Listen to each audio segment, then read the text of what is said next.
স্কুলের বাংলা বই অথবা বাংলা মাদ্রাসার বাংলা বই খুলে কবিতা গণবা, যে কবিতা যদি 12টা হয় তাহলে 6টা কবিতার নামে আছে হিন্দু।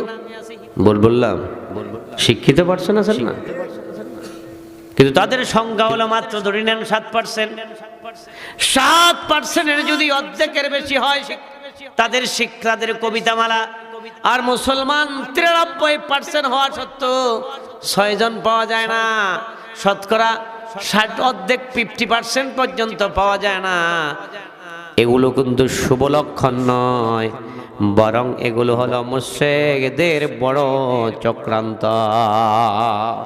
ঠিক কিনা? ও মুসলমান, সতর্ক হয়ে যাও। ঈমানকে ঠিক রাখার জন্য তোমরাই প্রস্তুতি নিতে হবে, নিজেরাই প্রস্তুতি নিতে হবে। কেউ আমাকে এগিয়ে আসবে না, বরং